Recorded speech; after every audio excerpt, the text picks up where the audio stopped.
Major's coming now. Can you hear me? Major's coming. Are you recording? Major's coming. I've lost all sound, are you?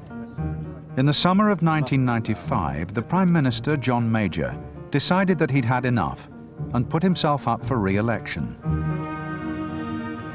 What was intolerable was to go on with the party forming a circle and opening fire.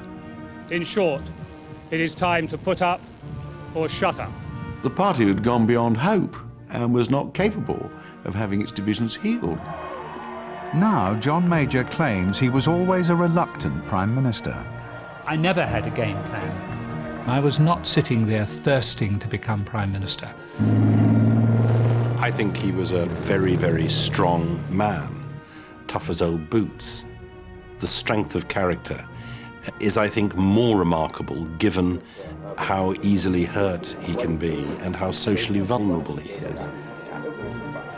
The woman he replaced, Margaret Thatcher, became his severest critic. In retrospect, I suppose I can now say, I think her behaviour was intolerable. Time and again, his leadership was questioned. John Major was one of the nicest people ever to walk the hallowed halls of Westminster, and just the wrong person ever to be Prime Minister.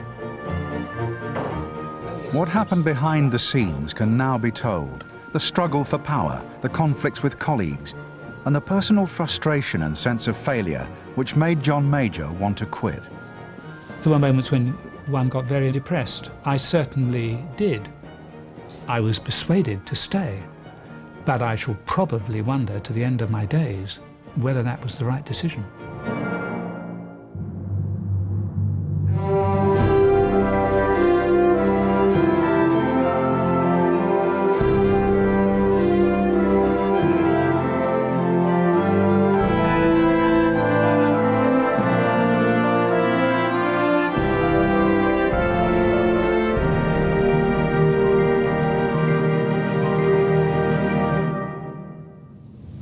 Where you see the house ahead, with the two white arches, immediately opposite there, that is where we lived.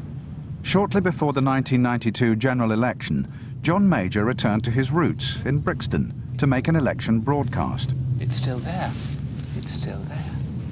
It's hardly changed. Our communications people had this brilliant idea that we should allow John to talk about his past, that we would be able to demonstrate how genuinely humble his upbringings were and how he'd triumphed over this social adversity. And there was then an attempt to sort of kit him out in Austin Reed's best, which threw him a bit. Don't think he'd ever had an Austin Reed label before. And then he was marched down to Brixton to do it and threw up. I mean, he hated it. He hated every minute of it. John Major's reluctance to take part in the broadcast stemmed from a deep sensitivity about his past. He never wanted to make political capital out of his difficult boyhood in South London in the 1950s and his colourful parents. It was the start of a painful, even obsessive relationship with the press. Some people would sneer in a patronising fashion at the fact that my father made garden ornaments for a living at one stage, or that he'd spent some time in the circus, or that he'd been a music hall artist. I must say that patronising sneering at two people who I knew were better than those who were sneering at them did strike home, and I freely confess it hurt. It gave me a contempt for the sneerers. I've no embarrassment about my parents. This is Cold Harbour Lane, all these old houses with the basements down there. And the Enterprise... The Prime Minister may have been so sensitive because there were many secrets in his family. And that's the house we lived in for... He was then only dimly aware that his father had many affairs and an extended family. In 1955, the near collapse of his business had forced the Majors to move to cheap lodgings in Cold Harbour Lane. Our landlord at Brixton was not some casual landlord that my parents had found, finding somewhere for us to live. It was, in fact, my half-brother, who had been born just at the turn of the century. And then, perhaps even more surprisingly, I discovered that I had a half-sister who was still alive, who had been born in the 1920s. And I think it imbued in me a sense of tolerance for people who made mistakes that I learned directly from my own experience. You can make mistakes and do something extremely foolish, perhaps almost unforgivable, and still not be a bad person who should be dismissed. You're just human, and you've just made mistakes. The landlord in Brixton was John Major's half-brother. He had a son, Tom, who became the constant companion and playmate of the young John Major. He was special. He was full of energy. He was physically robust. He was bright. And I think what really distinguished him is that he was the only child I knew who could talk back to adults and get away with it. It may have been this cheekiness which led to the young boy's precocious interest in politics. I don't recall other kids of 12 years old sitting on the curb outside the candy store talking about politics, but that was the thing we did, and we were in short pants at the time. And whenever there was an election campaign, we discussed the candidates and the issues to the extent that we knew them. John Major went to Rutlish, a grammar school which sought to emulate the public school system. To his great distress, his family insisted he register as John Major Ball. Major was his father's stage name, and Ball his father's original surname. Perhaps for this reason, or because of the family's descent into poverty, his progress at Rutlish was dismal. He left with only 3 O-levels, a fact he kept secret for many years. My parents always hoped and expected a great deal of me. And when they were alive, I didn't deliver any of that. For a range of circumstances, I never settled down at the school. I didn't like the school. I didn't work at the school. I wasn't a particular troublemaker, but I was pretty alienated from the system there. And I left school with a miserable academic record that must, given their expectations, have been quite heartbreaking for them. And through sheer idleness and disinterest and a determination almost not to conform at school, I let them down. And when I went home with those dreadful examination failures, when they knew I should have passed and I knew I should have passed, even then there was no reproach. You could see the hurt at the failure, but there was no reproach. And I realized then that I just had to do better in future. The combination of an unconventional family, an elderly and infirm father, and above all his own lack of formal education, left an indelible mark on John Major, and would be the spur which drove him from Cold Harbour Lane to Downing Street. Someone who is, by birth and upbringing, an outsider, who, so to speak, peers through the fence at the children playing on the other side, feels at the same time rather excluded, and also at the same time perhaps a burning ambition to show them what he can do, to be respected by them. And I think as it transpired, it was only this vision he had of getting involved in politics, which somehow lifted him out of the mire at that time. As a young man, John Major's passionate desire for self-advancement found a home in the Young Conservatives. It was then that he became a soapbox orator outside party HQ in Brixton. For 6 years, he had a relationship with Jean Kierans, a divorced woman 13 years his senior. She helped him grow in confidence and maturity. John Major was elected a Lambeth councillor in 1968 and made chair of the housing department 2 years later. He was always on the moderate wing of the party. He married Norma Johnson, a teacher, in 1970, and with her help began the search for a constituency. At the age of 35, John Major was elected MP for the safe Conservative seat of Huntingdonshire in 1979. I never accepted, even from my earliest age, that because I didn't come from a conventional background, I couldn't be a Conservative. or because I didn't come from a conventional background and go to university, I couldn't get into the House of Commons. That seemed to me to be an absurdity. If the Commons was what it was originally intended to be, the Commons, then it had to be a proper balance from right across the country. And I always felt that politics was like bicycling. If you got on your bike and you kept on going, then one day, with a reasonable measure of luck, good fortune and hard work, you would get where you wished to be. John Major, powered by this burning ambition, now embarked on one of the most rapid rises in the history of the Conservative Party. In 1983, he became a government whip and began to be noticed. Few MPs worked so hard at cultivating friends and contacts at every level of the party. He had a drive and a commitment and an energy which put him, as far as my own contemporaries were concerned, in a completely different league to the rest of us. I think we can now say we are there. Cheers. Cheers. John Major's advance was always helped by his relaxed charm, which made people from all backgrounds feel at ease in his company, especially women. You felt that it was a genuine and sincere charm. He had, right from the beginning, that talent of making you feel, when you talked to him, that you were the only person that mattered. But I think it was true. I think he was able to absorb from people whatever he needed from them, and to give them his undivided attention. Mrs. Thatcher, the Prime Minister, quickly came to appreciate his charming manner and approved of his diligence. Colleagues on the fringes looked on with wry amusement. Margaret Thatcher was besotted with John Major. He was her darling, her, if she had such a thing, her toy boy. She doted on him. She promoted him very rapidly, if you look at his political career. He obviously charmed her. In 1987, Mrs. Thatcher made him Chief Secretary to the Treasury, working for Nigel Lawson, the Chancellor. It was John Major's first cabinet job and brought him into regular contact with the Prime Minister. He understood his brief when he went to see her. She couldn't catch him out on the details of it. And she liked all that.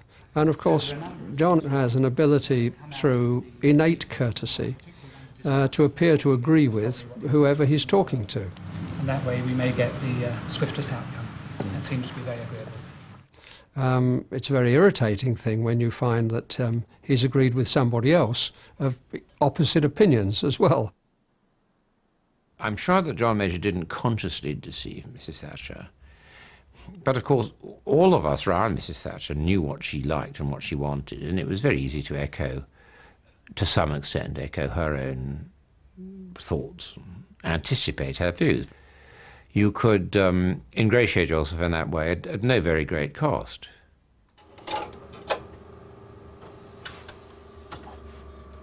John Major was a man few in the world of politics knew really well. Although he spent time cultivating his contacts, he was always happiest at home with his books or watching cricket. He rarely discussed political ideas with Mrs. Thatcher. Indeed, she pushed him up the ladder of government so fast that she never had time to find out whether he was one of us or not. He was moderate, one-nation conservative, he had a strong social conscience, he had an understanding of social policy and the public services, which he combined with being a straightforward Tory who believed in market economics and the things we were doing. If Margaret thought he was what nowadays gets called a Thatcherite, she had misunderstood him. John Major spent 2 years at the Treasury as Chief Secretary, the most junior position in the Cabinet. Then, in July 1989, Mrs. Thatcher summoned him to Downing Street. She had some astonishing news. She sat there with a bloom on her cheeks. When she had a bloom on her cheeks and was looking particularly happy, then she usually had something rather grand to bestow. And the Prime Minister said to me, hold on to your seatbelt. You're the centrepiece of the reshuffle, and I would like you to be Foreign Secretary. And my heart sank. Good morning. Good morning. What would you like me to do? Just go down to a moment. Despite his ambition, John Major was clearly daunted. He knew nothing of foreign affairs, and at 46 was relatively young for the job. To go from being the most junior member of Cabinet to Foreign Secretary was an astonishing advance, and a clear signal that Mrs. Thatcher regarded him as a potential successor. How do you feel about being the youngest Foreign Secretary since Dr. David Owen 12 years ago? Well, I'm not sure I myself would care to put it quite that way, but I'm very pleased to be Foreign Secretary. What are the major issues? Oh, I think he was shattered. I think he was taken aback. I think he was knocked out, as they say. I remember him coming out of the study and thinking I had a sense of humour. I asked him what the capital of Ecuador was, and he couldn't answer, nor could I don't think. I took him off into a room close to the Prime Minister's study, and frankly, he sat down in a chair for a few minutes to recover and collect himself.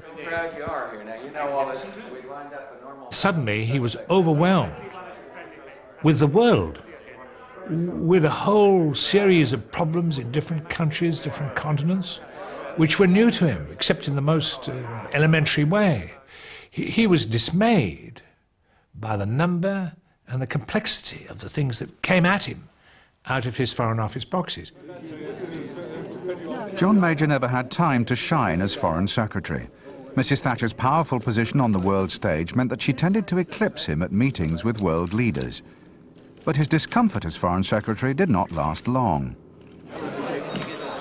Margaret Thatcher's relations with her once revered Chancellor Nigel Lawson had broken down, and in October 1989 Lawson declared he could not go on and resigned. Once again, John Major was summoned to her presence. Could it be a rocky week, Chancellor? She may have the reputation of being the Iron Lady in the public eye, but she's very human as well. And I think apart from the politics of it, she was hurt. And it seemed to me that she was fairly close to tears, and I just put my hand out and put my hand over her hand for a moment or two while we talked about what might happen. The Prime Minister appointed John Major Chancellor of the Exchequer. He had been Foreign Secretary for only 94 days.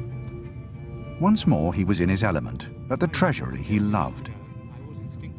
If Mrs. Thatcher was unaware of the political beliefs of her protégé, it was partly because she had never given him breathing space to develop them.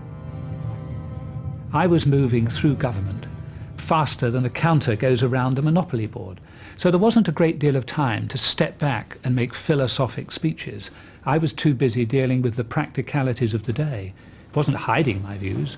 Those people who knew me knew my views very well. Now, as Chancellor, he had the opportunity to make those views plain to the world. To Mrs. Thatcher's horror, John Major insisted on Britain joining Europe's exchange rate mechanism, the ERM, in order to fight inflation.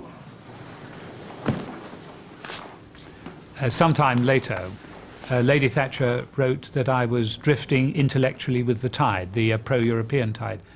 Well, if that was her view, she certainly didn't say so at the time.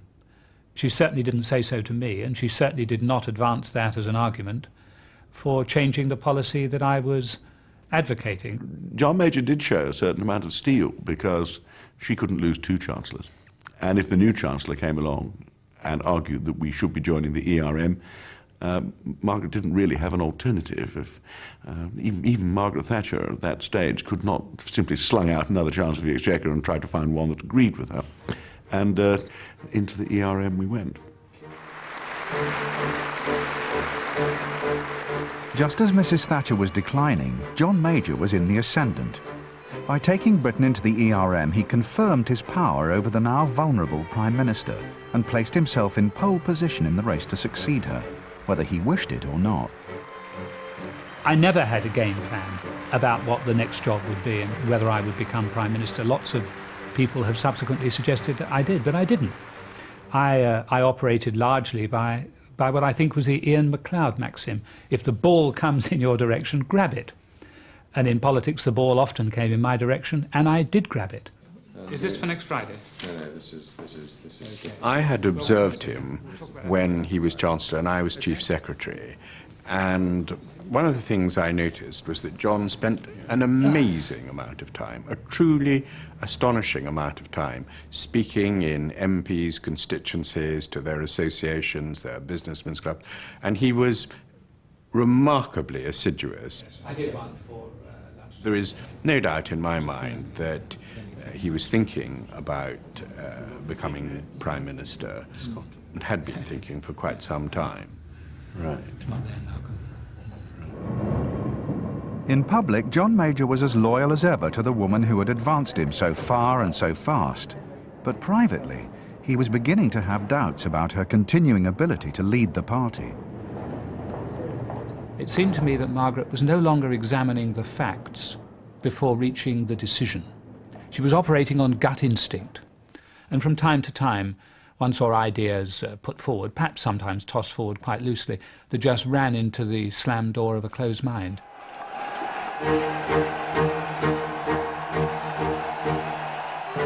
In the spring of 1990, riots had broken out in central London over the poll tax, a policy very close to Mrs. Thatcher's heart.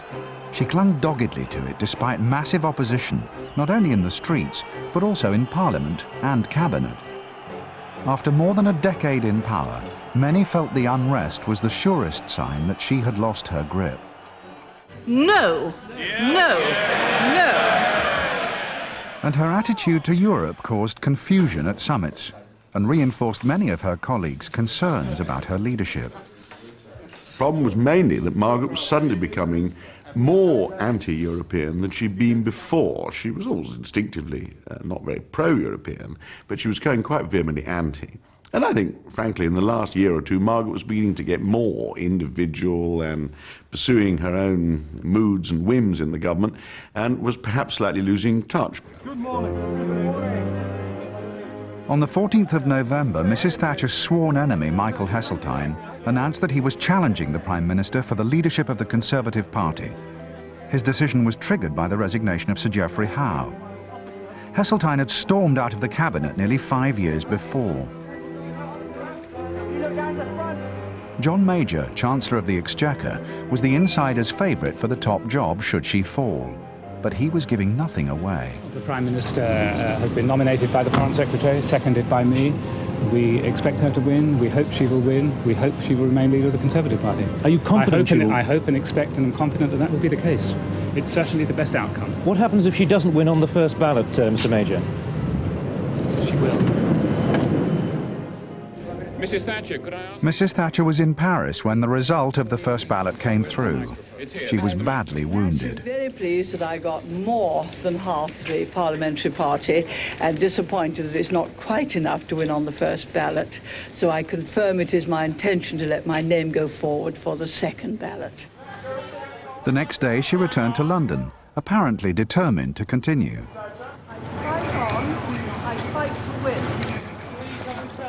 That afternoon, Mrs. Thatcher telephoned John Major. He was at home after an operation on his teeth.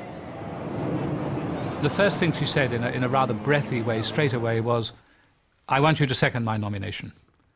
And she wrote later that there was a palpable pause. And there was. There was a palpable pause. I did pause. And it wasn't because I was disinclined to support her. I was always prepared to support her and second her nomination. It was because that approach, after a bad first-round ballot defeat, was exactly what had caused her so much difficulty in the party. This peremptory assumption. It was just, "I would like you to second my nomination." And it seemed to me that that was exactly the mistake of man management, and that was the reason for the pause. John Major, closeted at home in Huntingdon, was recovering from his wisdom tooth operation. His lack of enthusiasm might have had another motive. Away from the fevered atmosphere of Westminster, he was aware that the crown was about to pass from Mrs. Thatcher. It could well pass to him. By keeping his head down at home, he did very little to help the beleaguered Prime Minister, but escaped charges of disloyalty. He sent out a handwritten note to reporters, saying only that he anticipated seconding her in the next ballot. It was poor repayment for what she had done for him. John Major certainly owed everything to Margaret Thatcher, but of course gratitude is a rare commodity in politics, and it shouldn't be expected too much. I was not an eager entrant into the fray, and I would have preferred to have stayed a good deal longer at the job that I'd always wished to have, that of Chancellor of the Exchequer. It was not a terribly convenient time for me to move on to be Prime Minister. You can't turn it down if it happens, but it was not a terribly convenient time. I was not sitting there thirsting to become Prime Minister.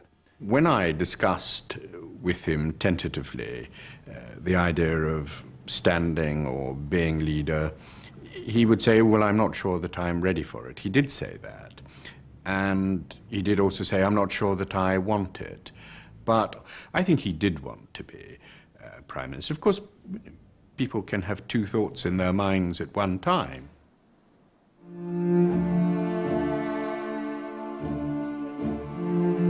It was left to John Major's colleagues to deal the fatal blow to the Prime Minister and remove her from office.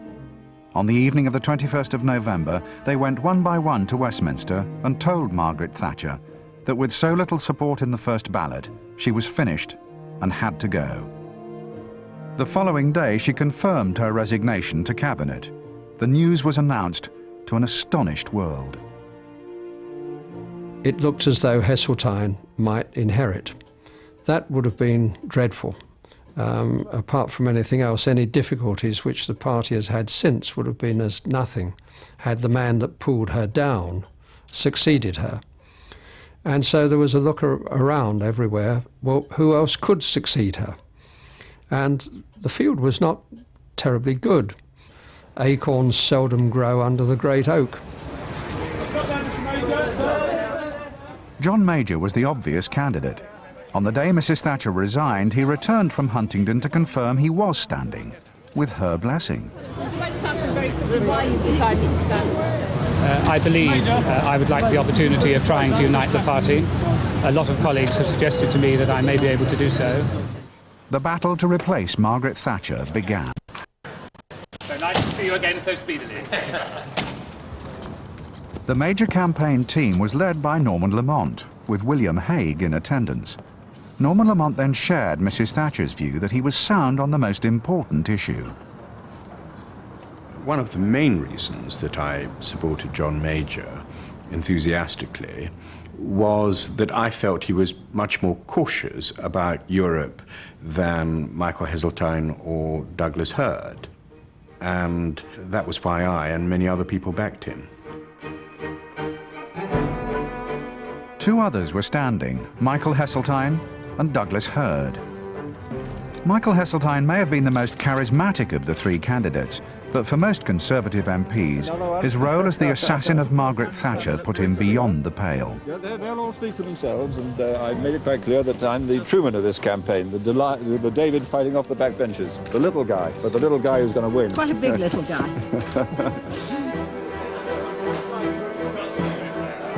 The Foreign Secretary Douglas Hurd had the backing of many party grandees, but was considered by colleagues to be too old-fashioned and stuffy.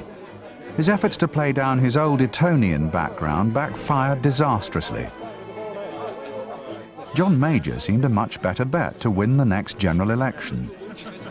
Are you a fatalist, Mr. Major? I'm an optimist. At 47, he was the youngest contender. Despite the moderate tone of his campaign, Mrs. Thatcher remained right behind him. She was assiduous. She threw herself into the campaign completely, putting great pressure on people. She thought that John Major was the nearest that there was available to someone who was going to continue her legacy.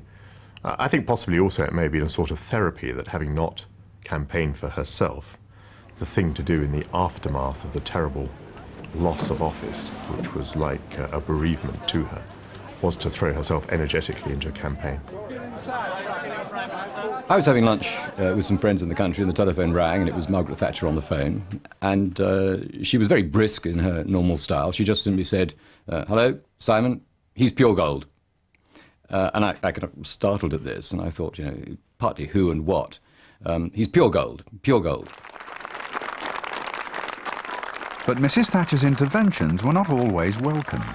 During a farewell visit to Conservative Central Office, she said that whilst she might be leaving John Major at the controls, she would still be a very good backseat driver. I was very alarmed. I was very alarmed because I could see immediately that it was going to cause damage. If I agreed with her policies, I would be seen simply, as the Labour Party put it, as the son of Thatcher. Where I disagreed, it would be said that I was wrecking her legacy. And so I saw from the outset that that remark would cast a very long shadow indeed, and it did. It was the first part of the wedge that was to come between us. The press was already on the case. Chancellor, are you With Margaret Thatcher's support, John Major's campaign to win the leadership of the Conservative Party and to become Prime Minister became unstoppable. You could sense from the body language of the people in the tea room that something had changed. A week or so ago, I'd been the Chancellor of the Exchequer who would sit down and have a cup of tea and a bun with them in the tea room. But there was just this separate, rather slightly more tense atmosphere when I walked in, and it was compelling. I'm very pleased with the way the campaign's going, thank you, but some way to go. And it was then that I thought it was possible, perhaps even probable, that I might win. The results of the secret ballot of Conservative MPs to elect the leader were announced in the evening on Tuesday the 27th of November 1990. Michael Heseltine, 131. Douglas Hurd, 56. John Major, 185.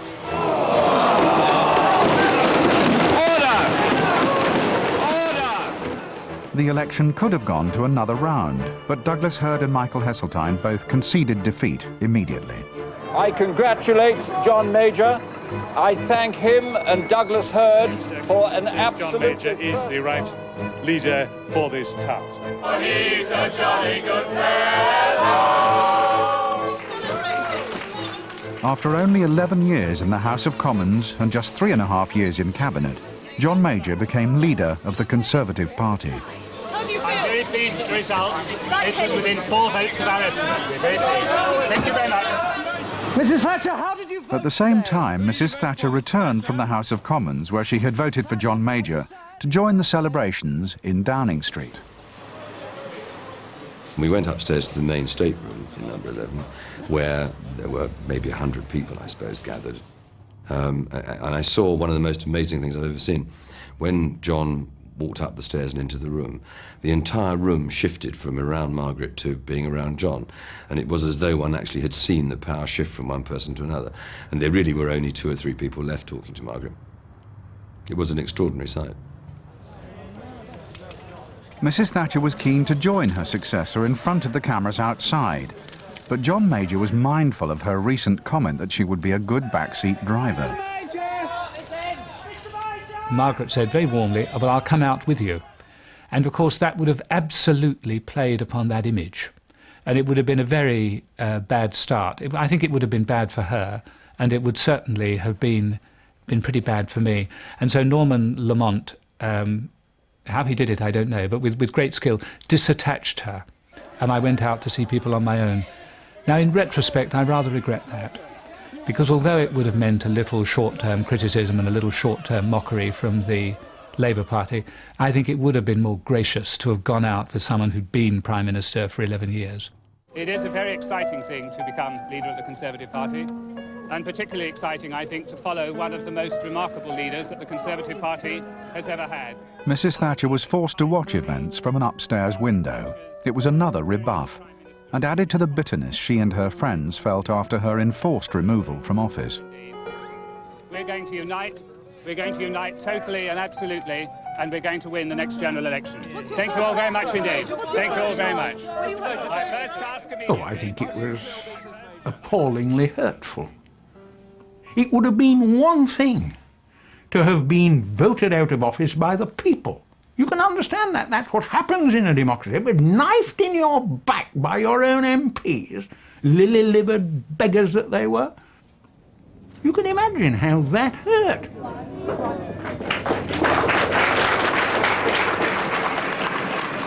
The following morning, the tearful Mrs. Thatcher left number 10 for the last time. Now it's time for a new chapter to open, and I wish John Major all the luck in the world. He'll be splendidly served, and he has the makings of a great Prime Minister, which I'm sure he'll be in very short time. Thank you very much. Goodbye. What she called treachery with a smile on its face, and others dubbed a daylight assassination, left its mark on the Conservative Party for many years to come, and would poison John Major's premiership. I think it made it very difficult for him. A lot of the people who supported him and whose support he needed harboured a sense of guilt in some cases and resentment in others, that Margaret Thatcher had been deposed in the very rough way that she was. And there was this background of Queen over the water, which she did nothing to discourage, and which certainly made his life difficult. As Mrs. Thatcher was driven into the wilderness, the machinery of government went into action, with its routine yet ruthless efficiency. John Major left Buckingham Palace, where he was having an audience with the Queen, and returned to number 10 Downing Street as Prime Minister. On the way, he mused about his astonishing rise from a boyhood in Brixton to be leader of his country. After I left the Queen, the car began to drive down the Mall. It's a very short journey from the Mall to number 10. But it occurred to me it was a very long journey from Cold Harbour Lane to number 10. And I decided to set out, before I went into number 10, precisely what it was I most passionately cared about. And I scribbled some notes on the back of an envelope. And that was the origin of the statement I then made. In particular, I want to see us build a country that is at ease with itself, a country that is confident, and a country that is prepared and willing to make the changes necessary to provide a better quality of life for all our citizens. What I had in mind was an end to the poll tax riots, an end to the bitterness and the hostility that we'd found on the doorstep, an end to the exclusion of many of the minority groups who felt they were outside the race to prosperity that we'd seen throughout so much of the 1980s. Those were the matters that were in my mind when I spoke outside Downing Street and when I turned to walk through that black door for the first time as Prime Minister. John Major's words on the steps gave a signal that he would not slavishly follow the woman who had championed his rise and whom he now replaced. The change in outlook caused much difficulty in the years to come. I think she thought that he would be a second-generation Thatcherite who would want to advance what she may have seen as the Thatcher Revolution rather further, whereas I think John Major came to office thinking that he should try and calm it all down. I think he wanted rather more consensus and rather less confrontation. Oh, yes, of course. Right. John Major was a very different character from Mrs. Thatcher. He was far more sensitive to criticism, and given his extraordinary background, seemed more vulnerable, and, understandably perhaps, lacked her self-confidence. He was a young man, younger than we'd had as Prime Minister for quite a time. He was a relatively inexperienced man. It was a big step. And I remember him coming in that first morning and saying rather disarmingly, "I don't know if I can do this job. I wasn't really expecting it yet." Without the long years of experience of Mrs. Thatcher, John Major was far more reliant on the advice and views of his colleagues in Cabinet. The change in leadership style was immediate. Thus far it seems to go well. Are there any other further comments on community business? It was much more what a cabinet government is supposed to be like. Much more rational, and it was how any sensible person would think you might conduct a cabinet. Of course, the problem was when people began to be disloyal later on, they were not very frightened of him. John Major's informal, personal style and easy manner endeared the new Prime Minister to those who worked with him. He always disliked grandiose official functions and state banquets.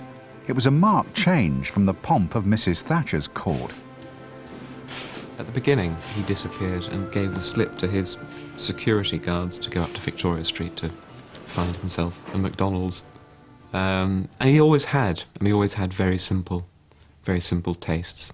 Didn't like rich food, didn't like heavy cooking, and was much more likely just to have a takeaway or something simple up in the flat than to want to plough through 5 courses. When he was at the Treasury, John Major was always happy to join staff in the canteen. John preferred beer and well-done burgers to rocket salad with things that had been drizzled over or seared. Very nice indeed. I think that just says that he was very English in his tastes. I've always had this idea that people want to elect an ordinary person to be Prime Minister, but once the person is Prime Minister, they want that person to be rather exceptional and not very ordinary. So, for instance, when John Major was going to Happy Eaters and so on, I just thought that was a wrong interpretation of how to do things. There are certain trappings that go with the office, and I wasn't very happy with that approach. The immediate challenge for this untested new Prime Minister was to become a war leader. In August 1990, 4 months before John Major had become Premier, Saddam Hussein's Iraqi forces had invaded Kuwait. In response, thousands of British and American troops, together with air and naval forces, were sent to the Gulf.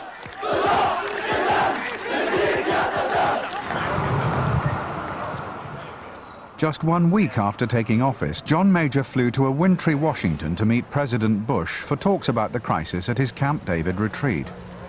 At first, the Americans had been unnerved by the rapid removal of Mrs. Thatcher, but it soon became apparent that John Major's style was much more in tune with that of George Bush.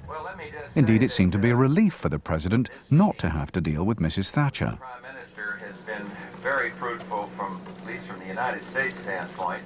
With John, I felt totally relaxed all the time, and we could say jokes, and he was very easy for Barbara and me to be with, to be around, to have in our home. And not that Margaret was difficult, but it was just a different dimension there. President Bush liked informality. He liked to relax up at Camp David with jeans and cowboy boots, feet on the table, beer can in hand, while Mrs. Thatcher was there in high heels, handbag and tweed suit. Of course, John Major fitted much more easily into George Bush's idea of a chap, somebody you could sit down with and be at ease with, somebody you could wander around wearing a pullover, have a walk with, have a chat with. But there were deadly serious decisions to be made, including the date of the forthcoming Allied offensive to retake Kuwait. The thing that impressed me is Major could well have said, look, I've just taken over. Let me call my defense minister. Let me call somebody else over there and get the cabinet together when I get back. I'm sure we'll be with you, but I'd feel more comfortable if I had my team on board. Nope. He said, absolutely, you can count on us 100%, never flinched. We'd be side by side every inch of the way. This conflict had the potential to unleash a range of horrors. The Prime Minister was in command of Britain's nuclear weapons and would have to be ready, if necessary, to use them against Iraq. We were pretty confident that he had both chemical and biological weapons. It was the biggest fear that we had as we came up to the Gulf War. But he was given an unmistakable message that the response would be dramatic if he chose to use that sort of weapon in the conflict to come. He was told diplomatically precisely the scale of response there would be, but I don't wish to enlarge on that. On the 7th of January 1991, John Major flew to the Gulf to see the situation at first hand. The conflict turned out to be John Major's honeymoon as Prime Minister. He was popular at home. On the diplomatic front, he impressed the Americans and Russians with his negotiating skill, and his personal style was well suited to his encounters with the desert rats. Sir? Fine. Well, thank you very much indeed. I must say it's worse than the House of Commons, isn't it? Look at you. Meeting the young combat troops was a moving experience for the Prime Minister, who realized that he would soon be sending them into war. Thinking there and what we think is happening. If I could just say... When I had met the servicemen, I had been very struck by how young they were. They were pretty much the same age as my son. My son was just a little bit younger. And when I thought of them and saw them, I often inadvertently transposed James's face on their bodies. I could see those young men as just a little older than my own son. With that thought in mind, John Major made a prime ministerial broadcast to the nation on his return to Britain. And our prayers are also for you, their families, who carry so much of the burden of Saddam's war. We are no less proud of you. Good night, and God bless. When I saw that, I threw a fit. I dare say others did too. I thought it was not the sort of thing. I thought it was a bit naff, to be honest. But he was absolutely dead right. When he said it, it sounded right. It clearly went down well. It just shows how wrong advisers can get it. Just before midnight, on Wednesday the 16th of January, Operation Desert Storm began. 5 weeks later, ground troops attacked Iraqi forces and recaptured Kuwait. On the 28th of February, President Bush announced a ceasefire, leaving Saddam Hussein in power in Iraq. Many predicted that he would fall from power within the year. In the months to come, Mrs. Thatcher would criticize John Major and George Bush for not ordering troops to press on to Baghdad. The United Nations resolutions gave the Allies the authority to expel the Iraqis from Kuwait. It expressly did not give the Allies the authority to proceed into Iraq and to drag Saddam Hussein out by the heels. We would have broken the law, we would have broken up the coalition, we would perhaps never have been able to put such a coalition together again in the future. Add to that the fact that the generals said we should stop, that the soldiers were engaged on what people at the time were calling a turkey shoot. These were all points that the hindsight warriors, who tell us with the benefit of 50-50 vision much later that we should have done something different. It was very, very, very frustrating. But we had gone to war to maintain the rule of law, not to break the rule of law. Early in March 1991, John Major returned to the Gulf to express his gratitude to British troops for their contribution.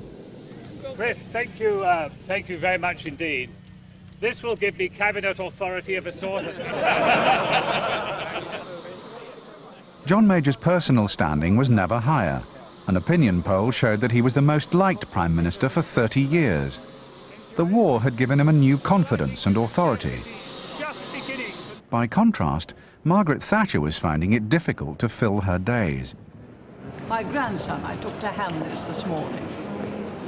Nearly 2. And what did you buy? What did we buy? We bought a railway line. You know, many people have said maybe Mrs. Thatcher should have been given a role after she left office. If something could be found for her, whether in Britain or internationally, she would have been less of a thorn in John Major's flesh. That's simply unrealistic. International jobs were out of the question. After all, Mrs. Thatcher had spent 12 years being rude to almost every international organisation you can think of, and therefore none of them are going to really give her priority in leading them. At home, there was no political role for her, and the former Prime Minister was forced to spend her days like minor royalty, touring garden centres and visiting new displays at museums. You would have had a heart of stone not to have understood the frustration that she must have faced. I think I have always been an observer of people.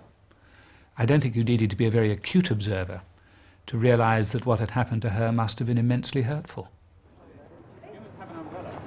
After he became Prime Minister, John Major never seemed at ease in her company. The first time I ever saw them together in public was at a charity function, and they went outside and stood there in front of the assembled, you know what it's like, the huge array of flashing lights and television cameras, and of course there are always people shouting questions. Is Mr. Major doing a good job as Prime Minister? Yes. Excellent. Any hard feelings? Triple A. And it suddenly burst with rain. And Margaret turned to John and said, "It didn't rain very much when I was Prime Minister." And of course, she meant it light-heartedly and as a joke, but it was taken very badly. And you could see how deeply John felt about this, because he failed to laugh. He didn't think it was funny. He took it very personally. I think he felt emotionally uncomfortable when in her presence. At least that was my impression from that occasion.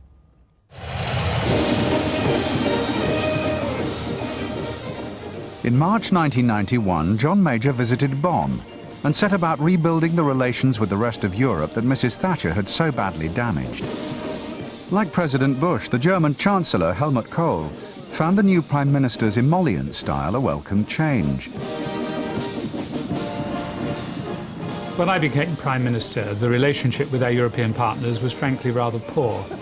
They took the view that the British stood apart, They shouted from the terraces, but they rarely engaged in the main game.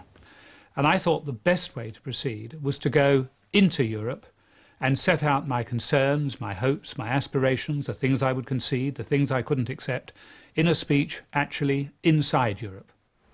With the help of the pro-European Chris Patten, John Major wrote a speech that seemed calculated to offend Mrs. Thatcher and please the Europeans.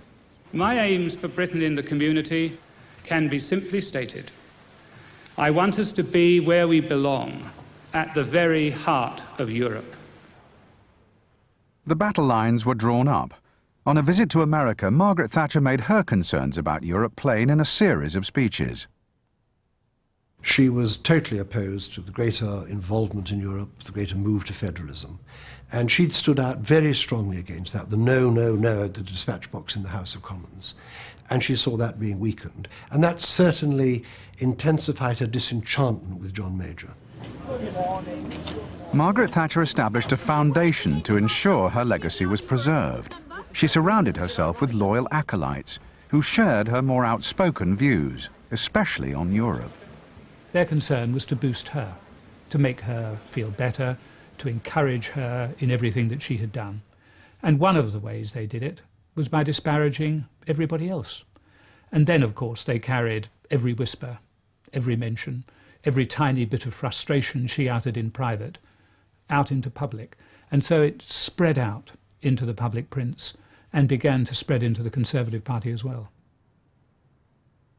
In the summer of 1991, an article appeared in the Telegraph in which Margaret Thatcher was reported as being openly critical of John Major. She was alleged to have dismissed him as a grey man with no ideas. Almost in terms of a Greek tragedy, we were forced apart by the activities of events and people who muttered and talked about what it was Margaret thought in private. John Major's public image was of an easygoing man, but behind the scenes he could be temperamental. Mrs. Thatcher's comments made him seethe with rage. His political secretary, Judith Chaplin, wrote in her diary at the time that Mrs. Thatcher made him furious and that he called her loopy and mad. She wrote that he said he wanted the former Prime Minister isolated, destroyed. It was at a time when almost daily there seemed to be reports of what Margaret had said. Whether she had said them or not, I don't know, but there were reports that were causing great difficulty within the party. So I was very frustrated, and I think there's no doubt at times, in the privacy with someone whom I thought I could trust, no doubt I let off steam. Quite a different matter, I think, from a considered view later. The issue of Europe above all drove them apart, but John Major's other policies widened the gulf and led to accusations of betrayal. He scrapped Mrs. Thatcher's poll tax. He gave more money than she had planned to the health service and boosted government spending. It was to be Thatcherism with a human face, and his actions demonstrated that. But Mrs. Thatcher was out there rampaging about, deciding that she didn't approve of what was being done. Now she was no longer there and wasn't able to be a backseat driver. While the Prime Minister was touchy about Mrs. Thatcher, he was also thin-skinned about the press and media. Although this was one of the hazards of the job, the lampooning could be hurtful. As your new and excitingly different Prime Minister, I'd just like to say, I am my own man. I am my own man. I am my own man. He keeps jamming. I am my own man. The press cartoons could be cruel too. The particular image that stuck was one by Steve Bell, a very radical cartoonist of The Guardian, by showing John Major with his underpants over his trousers. And they were M&S Airtex rather naff underpants. And these underpants became not just the image, but they were used as a shopping basket, as a parachute, as a doormat. They became the feature. And I think that John Major did not like that. There's the same sort of thing with Times leader. The Number 10 press office tried to shield the Prime Minister from the newspapers, but to no avail. It wasn't just cartoons. He was infuriated by articles in the daily papers, often, it seems, on quite trivial matters. Mrs. Major came up to me and she said, "Can you persuade your successor to produce the press digest that you produced. I said, I don't have to, he does. But your husband doesn't read it. Your husband reads the papers. And of course he was, I think, far too concerned about what was appearing in the media. He was a sensitive man. Perhaps up to a point. I was too sensitive about some of the things in the press. I'm happy to concede that. But the politicians who are said to have hides like rhinos and be utterly impervious to criticism, well, if they're not extinct, they're very rare. And I freely confess I wasn't amongst them. After victory in the Gulf War, some of John Major's colleagues urged him to go to the country, taking advantage of his popularity. The Prime Minister rejected this and held on for another year. In that time, he set in place his main policies, the Citizens' Charter and Europe, where he negotiated the Maastricht Treaty. In the spring of 1992, however, he could delay no longer and called the election for the 9th of April. John Major always loved campaigning, even when the prospects were not good, as they were not in '92. Polls at the start of the campaign showed the party behind Labour under Neil Kinnock. All of us were slipstreaming in John's affair with the electorate. I think it was the extent to which the electorate trusted John and didn't trust Neil Kinnock that determined the outcome of the election. It was as simple as that. The Prime Minister fought the election on the issue of Labour's plans to tax and spend and his own pledge to cut taxes. It was a campaign which would come to haunt him in the next Parliament. As it got underway, John Major became impatient with its many staged events and grandiose settings. Well, I hope you like the set. There was a lot of criticism that the campaign was staid and staged and slow and ponderous, and he wasn't getting through and all the rest of it. And that was frustrating him, and he was getting very ratty. And he said, look, tomorrow, I don't care what anyone thinks, I am going to get up on a soapbox. It's how I used to do it. It was when he was 16 on a street corner in Brixton, he would get up on a soapbox. It's a rather odd way for a teenager to spend his Saturday afternoons. That's what I want to do. I thoroughly enjoyed it. I felt at ease with it. I thought it was electioneering as it should be. And the public patently liked it. Even those who were not on our side enjoyed heckling, and I didn't mind that. Take any, and the Liberals, quite right, and the Liberals. And it was a real contact. It was what elections ought to be about. And I felt for the first time we had put the media to one side and had direct contact with the electorate as a whole. But the media loved it. The television pictures of John Major on his soapbox, slugging it out with the voters of Luton, remain the abiding image of the '92 election campaign. The angry throngs, impromptu speeches and rotten eggs were in sharp contrast to Labour's more presidential-style campaign. The soapbox may not have been the deciding factor in the election, but it became forever associated with John Major's personal style.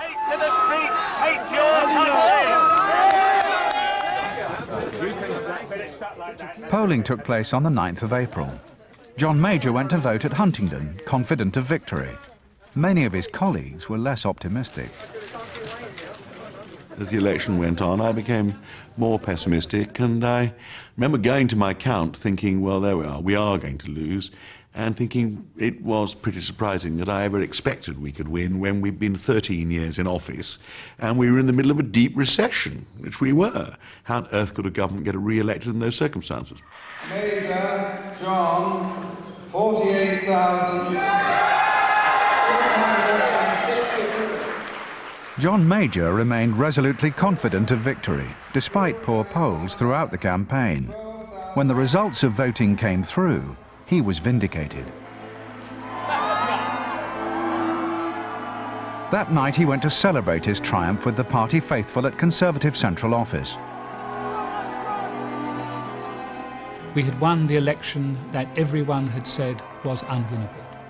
We had polled more votes in that general election than any political party before or since has ever polled in a general election. And yet we had a tiny majority of seats. And even then, I could begin to see that life in a fifth consecutive Conservative Parliament would be life in very uncharted waters indeed.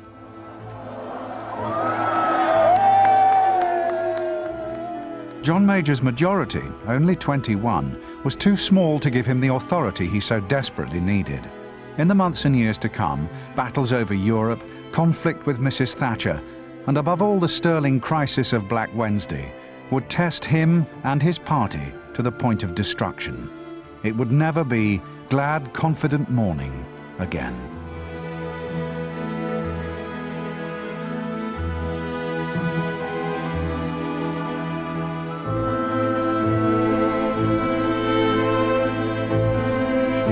The Major Years continues next Monday evening here on BBC One at 10 o'clock.